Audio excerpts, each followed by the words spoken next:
It's the talk of champions. He's Tyler Watts of the Watts Agency. More on what he does when he's not talking Alabama football. But let's jump right into it. South Florida this week, but a loss for Alabama this past week. We'll break it down 18 different ways. Brought to you by our friends at lanceslock.com, rowback.com, and of course, mybookie.ag. But for me, it started on the offensive and defensive line. You're the guy that's played the game. You're the analyst on the Crimson Tide Sports Network. First thing that went wrong for Alabama was... Well, let's start with what went right.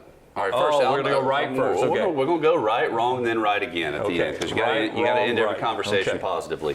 Offensive line came out the gates real strong, moved that line of scrimmage. You would have thought there in the halfway through the first quarter, Alabama was going to run for 200-plus yards. I mean, they were really exploding off, getting a helmet on a helmet, moving guys around, had a lot of productive plays. It all flipped, though, after the interception. It was a bad interception. What went wrong? There's about 15 things that probably went wrong over the course of that game. Texas is a good football team. That's, I think, point A that you have to take away from everything. It's a good opponent that you played.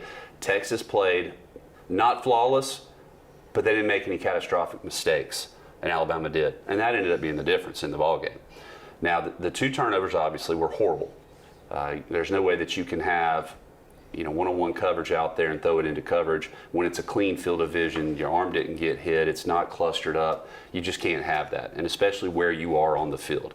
Both of them, you were backed up against the goal line, so to speak. You're around the 20-yard line coming out. You can't turn the ball over in that area. Can't turn it over going in. You really can't turn it over in the middle of the field either. So there's really no good place to turn the ball over. Don't turn it over. Don't turn it over is what you're saying. So then as the course of the game goes on, you have Texas that starts making some adjustments. They're really playing heavy with bringing the safety down, that number 11. He was coming down heavy. And honestly, Alabama was trying to run some zone read stuff, and they were trying to get Milroe, I think, on the back end if the run play wasn't there. Texas was funneling everything to where the backs were. They were bringing down the safety hard, so there was no way that he could pull the ball out. And even when he did, it was a one-on-one, and that safety was right there at the line of scrimmage to make the tackle. So it was a good game plan by Texas. Yeah. They really forced our hand. We didn't have any answers, so to speak. Well, let me break that down real quick, because you're saying it got heavy. That means they're walking a lot of hats up around the line, right? And the way you beat that is what? You throw the ball, right? You got to throw it over the top of them? You can, and typically what Alabama would have done in past years is run a lot of RPOs and things of that nature, where you still have the threat of the run handing the ball off, but if those guys start creeping down, then you can throw a little slant or something behind them. But for whatever, I don't know if that's not incorporated in a part of the game of what they do in their repertoire right now, if that has something to do with the fact that they've been so committed to trying to run the ball as much as they do up front, that they're just not, that's not a part of their game plan. Maybe you think you can get that with Milroe in a one-on-one situation out the back end versus a safety, but you got to come up with some sort of solution, because template has been laid. I'm not saying that other teams are going to have the personnel that Texas did to be able to do that, because they're not. It's a big defensive box that Texas has, and they can control a lot of things with 6 guys in the box. But other guys are going to try it too, and you got to have some answers. Okay, I got 18 questions from you guys and me we're going to get to. Let me tell you about our friends at MyBookie, mybookie.ag. That cash out system is still in play. 2 legs of a parlay. You don't really feel good about the third one. You want to go ahead and take your money and run. You can do that, or hang around for the bigger payout on that third leg. Use the promo code next round for that. You get $50 off. You get $200, up to $200 cash benefit for a $50 deposit or more right there at mybookie.ag, mybookie.ag, code next round, and that'll help you, mybookie.ag. I want to go first on the offensive line, really starting to set its tone early in that contest. And then it sort of went away after the interception, you said.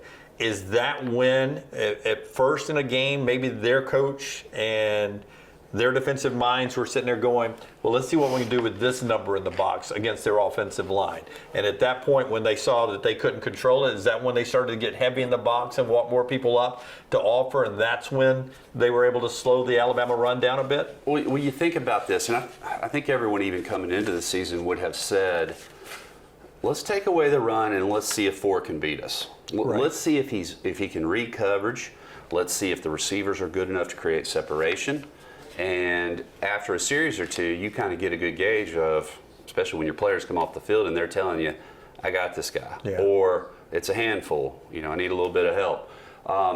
that could have come into play also with you being a little bit more aggressive. Because listen, defenses honestly in the first series or two, very conservative.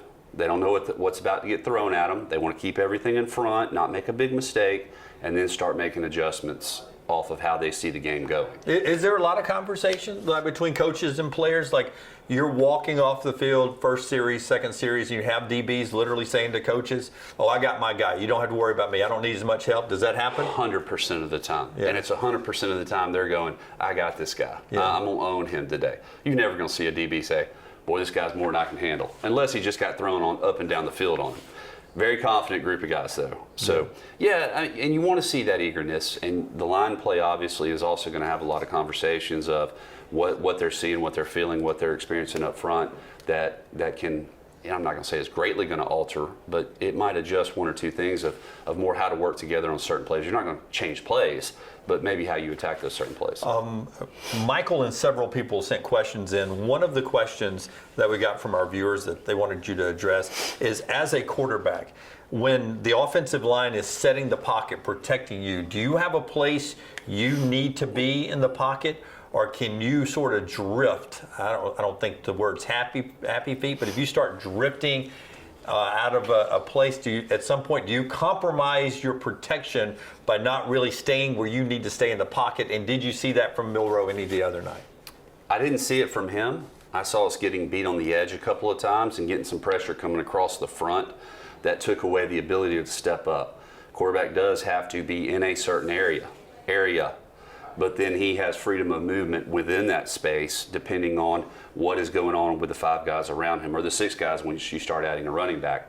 So he has to be able to move around in that, and that's what the defense is doing. They understand where the quarterback is going to be. They don't want to run past it because you're not in the play anymore. They want to force you to a certain area and then try to collapse it in on you. My personal opinion is that Jalen needs to read 1, 2, 3 or whatever the progression is, half field, whatever it is that he's being taught to do, and then be quicker to attack the defense with his legs. He has to recognize if there is any space, I need to pressure him. Texas tried to start spying him at a time because they were concerned about that. I think a couple of times he was able to burn them for some big yards, and they started spying him. But that spying linebacker, he wasn't near quick enough. And we even got Christian Miller on the horn because he had to do that a couple times in his career. And he said it's next to impossible for a defender, unless you're just a second faster than the guy that you're having to spy, to cover an entire width of the field when he breaks it down. So those are things that Jalen needs to improve on. Don't turn the ball over. Recognize what the defense is doing, and if it's not there, use your legs. Yeah. Well, you are a guy that I think was tabbed as more of a running quarterback than a throwing quarterback, and I mean that as a compliment, not an insult. We do have a history where I insult you a lot, but I think when I think of you as a running quarterback. Is that an insult? And do you think for Jalen Milroe that sometimes if you're a quarterback like that, do you try to prove to people, I can throw the football too, I'm not a running quarterback? And did a little bit of that maybe play into this game? You know, honestly, I think 20 years ago that was a stigma that a lot of people wanted to stay away from, a lot of quarterbacks especially. But in today's game, especially what's happened at the NFL, who cares? I'm going to beat you. I'm going to beat you. I don't care really how I do it. And you're seeing more and more guys at the next level that are dual threat. And that is truly what it's become. It's not a dig at anybody. He has the best, in my opinion. He throws a good deep ball. Sometimes it's a little bit too flat, but he throws a relatively good deep ball. He's got a strong arm. He struggles a little bit the 15, 20-yard and in with some touch passes or maybe putting exactly where it needs to be. But, man, he is explosive and he is talented, and he needs to just take the abilities that he has and put them forth and utilize them. More questions from you guys are after you tell us about the Watts Agency, what the Watts Agency can do for all of our viewers and listeners. It's a hectic, chaotic time in the insurance world right now. Insurance companies are losing money, and as a result, they're raising rates on everybody. It's a good time for you to shop your small business, home, auto insurance, and we've got 8 very, very competent agents standing by now at 205-822-5477 that can handle and answer any insurance questions that you have. Wow, 8 agents. One of the fastest growing agencies in the state, man. I like that. 8 agents? I added 3. And right now, finding employees is tough, but we've added 3 people here in the last couple of months, and we're looking for more. All 4- and 5-star recruits. I won't tell them which one I think is a 4-star recruit. But right there with the Watts Agency, really good. I want to go back to the interception early in the game. And I know did you ever throw an interception before I insult you here? Did you ever throw an interception? I threw one or two. One or two. When a quarterback throws an interception, does the offensive coordinator at that point get a little bit more cautious in play calling with his quarterback? Because that was another common thought I had in the questions when I asked for people to DM me some questions. They were like, it looked like play calling after that interception early in the game, they almost were not trusting him to make certain plays anymore. Does that happen? Do you lose trust with your coaches sometimes? All right, so my only offensive coordinator obligations or whatever was sixth grade football 1 year, a couple of years ago. I've never been at the level that Tommy Rees is calling plays at. No, to answer your question, the short is no and yes. It's not something that at that moment you start adjusting and altering how you're attacking the defense. However, if it's something that you've seen throughout fall camp, poor decision making, something you've seen that week, it definitely may have an impact on you trying to dumb things down or clarify and simplify them because you got a talented guy. But if it's complicated to him, how do you simplify it for him? And maybe it is a couple more heavy play action, 1 and 2 route reads versus what Peyton Manning would be out there doing, reading 4 and 5 receivers. Yeah. But if you're going to do that, then pull the guy. Yeah. If you don't trust him, you have to pull it. So I'm going to lean more towards no, it cannot alter you. Otherwise, that's not the guy that should be in the game. Other people talking about, with experience, I think, comes the ability to be faster at anything. This job, insurance claims, anything, the longer you've done it, the easier it comes to you. Right. You Reps create experience. That's right. And, it did seem like, compared to the 4 guys who came before him, he was making decisions just a tad slower the other night. That just is a rep thing, right? A recognition thing. Yeah. The ball could come out quicker in some instances. But with the second interception, I felt like it was play action, boom, I'm throwing it quick. And quick isn't always good because it was quick into coverage. That was not a good one because Texas brought the house. You basically have 5 guys in the secondary. You got a receiver on either side, that's 2. You got a cornerback on either side, that's 4, and you have a safety in the middle. And my recollection was it was a safety that came over and made that interception that read as it might have been a linebacker. But it could not have been a cleaner field of vision. That was the cleanest look that he had all night to be able to see everything going on in the secondary. And that was a peripheral vision thing. You just didn't see the guy, and that is concerning. That's very concerning. Yeah, I'm using, and I'm going to say this here, Alabama didn't lose the game to me because of Jalen Milrose. So I just asked you guys, because you played quarterback, I was asking all the quarterback questions there. Let's talk about some other things that didn't go perfect for this team in the first night. And then we'll always end on a positive. We'll talk about special teams, which was fantastic, and some other things, and the atmosphere. But first I want to remind you, Rowback.com brings you this show, Rowback.com. Promo code TNR20 gets you 20% off your first order, Rowback.com. Great gear. Hoodie season is coming up. They got the best hoodies out there, Rowback.com. TNR20 is the promo code to save 20%. Were you surprised at the deep balls that got beat? That beat the Alabama secondary. Secondary? Well, it's twofold. He didn't have, Quinn Ewers did not have one grass stain on his britches all night long. And you have got to put pressure on a quarterback and force him to the ground. Make him feel it. And quarterbacks are willing to stand in there in the pocket and deliver a pass, even taking pressure if they're completing them. But over and over and over, it does start to get you a little hesitant. And we didn't really affect his throwing much at all. And when we were able to get up in his grill a little bit, apply a little pressure, he was throwing off his back foot, that's when the errant throws were coming. But we just didn't do it enough. Steve Sarkisian and Lane Kiffin, who we will play next week, are the 2 best that I have seen at drawing up where they want the ball to go and against who, whenever they want to, it seems like. They're the 2 best at it. They have a lot of little motions prior to the snap that tip off exactly what the defense is about to do.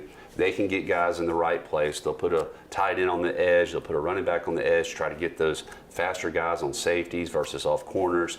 They're very good at creating the mismatches that they want and then taking advantage of it. We talked about this last week. Doesn't matter what Quinn Ewers did in that first week. 0-7 on the deep pass didn't matter. we saw him light up this Alabama secondary last season. And some guys in big games, they just perform better. They just really do. When the lights are on and everything's out there, man, that's when they step up and they're at their best. And he had a pretty doggone good night. He really did. And you can start getting momentum when you're not getting knocked around a bit.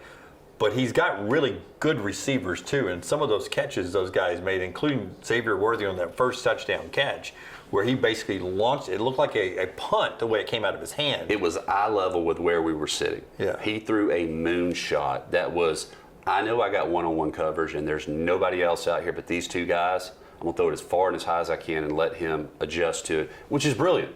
I mean, there's no telling how many times he heard that last week. Just throw it as high as you can and let him adjust to it. And he was able to. Yeah, but I know you're a quarterback. You may disagree with me here. Good throw, maybe. Unbelievable, world-class catch. I mean, that catch is unbelievable. The throw's a throw. I mean, it was 44 yards. He threw it up in the sky. It was like a punt. You think that's all there's to it? Well, I'm just saying, he just threw it, and it was coming to earth. The other guy adjusted from 27 yards with somebody tagging him and basically caught a punt running away from him at full speed. A world-class catch, one of the top catches of the year. And that was week 2. We may not see a better catch the rest of the year. It was an unbelievable catch. Okay.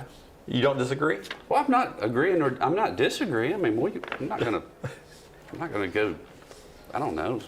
Send him a Valentine's. I'm not saying the throw is. I'm not in love with him because of it, like you are. The throws seem to be lucky. It seemed like a lucky. Oh my God! He threw a catchable ball though. He threw a stinking catchable ball, which is something he struggled with so many times in his career, and what his biggest criticism was. Yeah, the catch though. Wow. All right, fine. You drool all over Worthy all you want to. I'm not going to. It was a good catch. Unbelievable catch. Lanceslock.com for all the good plays this weekend. Lanceslock.com to get in there. That includes a play on USF South Florida as they play host to Alabama down in Tampa. We'll look ahead at the Bulls and a lot more in this Alabama team in just a second. But let's put in the rear view the loss to Texas, and we'll end on some positive notes. Well, two things. Okay. Two things we've got to talk about because I know everyone's talking about negatives. The negatives. Oh, I thought we hit all the negatives. There are more negatives? There's always more negatives. Oh, no. Okay, what is it? Got to be more consistent up front. On the offensive line? Got to throw more accurate passes. That's part of the 2 touchdowns that were called back. Caden Proctor gets called for a hold. He doesn't make that holding call. Milroe gets sacked. Moot point, my opinion. Okay, fine. So in other words, he's either holding or it's a penalty, or if he doesn't hold, it's a loss or a turnover. That's right. Yeah. Okay. Makes great sense. And then the other one, come on. I mean, you scramble around for 5-6 seconds. You got 2 linemen that are downfield. Yeah. And you're a running quarterback. And at one point, I think he literally tucked and then pulled the ball back. At that point, you can't blame the offensive lineman. And they're going to go try to make a play. They are. And they were 5 yards downfield. They lost sight of where the line of scrimmage was. And I know for a fact Ole Miss runs their offensive lineman 10 yards downfield in those RPOs. Yeah. They never get called. Get called. The world is not fair. There were 8 other penalties other than that, though. And on the flip side, a couple of those, too. If you're beat deep, in the college rules, it's better to grab and hold on to the receiver than to give up a touchdown, right? Yes. Unfortunate on one of those where Arnold did hold on, thinking, or actually it was incidental contact is what he was claiming, and it very well may have been, but it stunk because he had safety help and it was an uncatchable ball because we were able to get pressure on the quarterback. He had to throw it early. It's either going to be an incomplete or interception. Instead, it's a 15-yard gain. 2 plays later, they score. Yeah. 2 plays later, Look, it all came down to penalties, turnovers, and chunk plays that we gave up. I hadn't charted it. How many times, though, did we have them on 3rd and 8, 3rd and 10, and we were unable to not only get off the field, but gave up a 30-yard gain? All night long. Seemed that way, didn't it? Yeah. First half, it just seemed like, boy, it's 3rd down again, and they get the first down. And that's what I gauge when people say, well, what do you think's going on in this game? What's your feel for the game? I always look at how difficult, how hard is it for an offense to move the football? How hard are they having to work to move the football? And we were doing it the old school way, 3-4 yards, play action here, 8, 10, 12 play drives in order to get our points, and they were doing it in 3 or 4 plays. Yeah. So it's almost like it doesn't really matter where you have them. The possibility of them hitting an explosive play is pretty doggone high. Yeah, one drive was 4 plays, 75 yards, and that was an answering drive after an Alabama score. So those were the negatives. Let's put it behind us. Got to. one of the things that is good, a positive, is that it was week 2 and it wasn't a conference game. So everything that you, as Nick Saban said afterwards and multiple times this week, the future is now. Yeah. Everything's still in front of this team. And you've been around teams like this. You've seen Alabama do it several times, 4 times for a national championship. When you can bounce back from a loss and good things can still happen in a season. You can if you approach it the correct way. If you humble yourselves, you truly take note of where you made mistakes, what you did wrong, and you're able to improve on it. I've heard multiple people say this, and it's so true. Every mistake that was made is correctable. It is. It is. And more mistakes are going to be made. This week versus South Florida, there's going to be mistakes made. How do you overcome it at the time? How do you rally around each other? And how do you get the most out of your ability and what you're capable of doing? These guys are coached up well. Coaches hadn't forgotten how to coach. Players hadn't forgotten how to play. Still a talented group. Everything does remain in front of them. They've just got to focus. Focus on the execution. That's ultimately what all this comes down to, is the execution of the play. You were part of a quarterback switch back and forth during your career. You and Andrew Zal, good friends, and y'all would switch back and forth in the middle of games or game to game, week to week.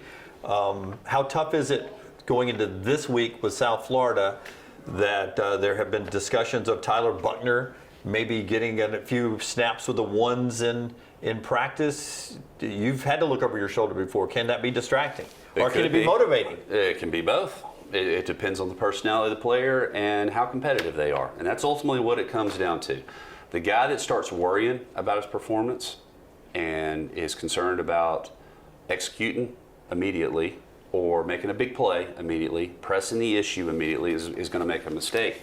And if he starts looking over his shoulder, worried about what the other guy's doing or pulling against him out there on the field, that's not healthy. That's not good. But if he takes it as a challenge and he's going to go out there and make the most of his opportunity and really get after it, it can make him a better and really elevate him.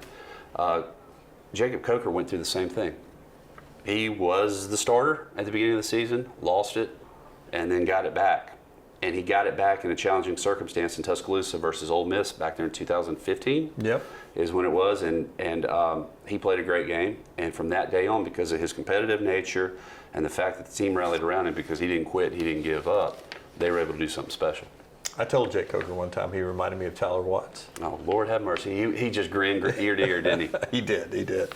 And then we were playing golf one time, and he had like a short little putt, and he was not on my team for the skin in that one hole, and everyone was like, "Oh, Jacob's got this one." I was like, "I don't know. It's not as easy as turning around, handing it off to Derrick Henry. It's got a little break to it." He didn't appreciate that. I bet he didn't. Didn't appreciate that at all. We do appreciate our friends at MyBookie, mybookie.ag, also rowback.com. Next round is the promo code with mybookie.ag to get all the great benefits you get from being a listener. TNR20 at rowback.com, lanceslock.com for all your plays, and the Watts Agency as we continue our conversation. Tell us again about the Watts Agency. Full service insurance agency. We specialize in personal lines, home, auto, life insurance, small commercial as well. Have a licensed agent that can do bonding and all. So any of your insurance needs, please give us a call, 205-822-5477, or go to TylerWattsInsurance.com. TylerWattsInsurance.com. Now I want to say one more thing before we move on to one more positive thing. Okay. This is important. This may be what I'm about to say. All right, then I'm going to back off. Okay. The special teams for this team was unbelievable.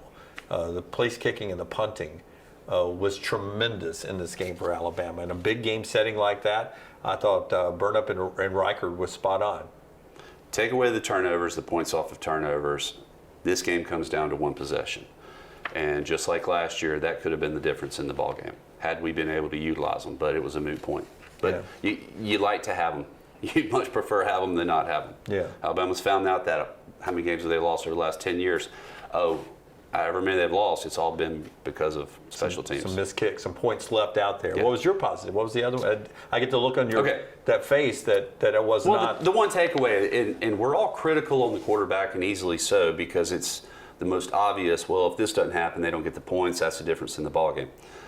One thing in the post game that I love to hear out of Coach Saban was he was asked a question. You were probably there. You remember it. Did you consider taking Milroe out of the game? I thought it was the most surprising answer I've ever heard from Nick Saban. Really? Yep. Because he admitted to it? Yep. because he admitted that he thought about it. Yep. How about that? Okay. But he was honest. He was honest. Some coaches are not. No, they're not. Yeah. But I like the response not of the fact that he considered it, but that he looked at his quarterback and his quarterback wasn't done competing and immediately went out there after a couple of mistakes and put an impressive drive together. He got after it. So I haven't lost confidence in Jalen Milroe because Jalen Milroe hadn't lost confidence in himself. Yeah, that's a great point. This is the Talk of Champions. South Florida is next, down in Tampa, professional stadium. Don't know what kind of the crowd will be. 2:30 national television. If you're a player, and I think you lost a game or two, the next game, do you wish it was an SEC why couldn't opponent? it just been you've lost a game before? You had to put in there or two, or maybe 8. I don't know. Sometimes you're on some losing teams that are. But would you rather have an SEC opponent this week, or are you thankful that it's a challenging road game against a roster that's not as good? Fair enough. And for me and you to sit here and have this conversation, it's great that they're playing them. Right. If I'm in that building, I don't care who I'm playing. And the message all week long has been, it doesn't matter. I've been telling you that every single week as long as you've been here. Doesn't matter who your opponent is. If you're not executing and doing what you're being asked and coached up to do, it's irrelevant who you're playing against because you're going to get beat. It doesn't matter this week. And I think it's good, and hopefully the players are taking that attitude on of, we don't really care. Because it can't affect our preparation. Cannot affect it. Because if it does, then the problem's internal, still. And nothing's ever going to get better. I think a lot of people expected Nick Saban to be angry or blow up in his post-game news conference. But what I've seen over the years from him, when the team needs to be leveled back down, that's when he's at his fieriest and maybe angriest looking to the media in the news conferences and interviews. And he almost sort of pounds them back down to that competitive, perfect spot. And this was a coach that seemed to be lifting up the team post-game the other day to try to get them up to that part. A little good cop, bad cop. Did you see that in him? Always. I mean, his job is to put reality back into the equation. And the reality is that when this team's on cloud 9, there's still things to improve on because it could change at a flip of a dime. And right now, when they're in the gutter, they're still a lot better than what we all perceived them when the clock hit 0 at the end of the fourth quarter. Still a good football team. Yeah. And he is that guy that has to bring them back and make them focus on X, Y, and Z occurs. What we just experienced doesn't happen. And if X, Y, Z does not occur moving forward, we're going to experience it again. So let's just focus on that. Man, the atmosphere was so good over there. It was great. Yeah. It was great. And it was unfortunate. I hated the fact that the crowd wanted to be in that game so bad. They wanted to be a part of it. And every time they got an opportunity, Texas responded. And it was like, back. We're not going to be able to influence this game like we were hoping to. Yeah, it was a really, really good job by the Alabama fans. That's the Talk of Champions, Watts Agency, TylerWattsInsurance.com, Lance'sLock.com, Roback.com, and MyBookie.ag. We'll do it again next week, hopefully after a win over South Florida, and then getting ready to defend a Lane Kiffin offense, whose quarterback Jackson Dart's hot.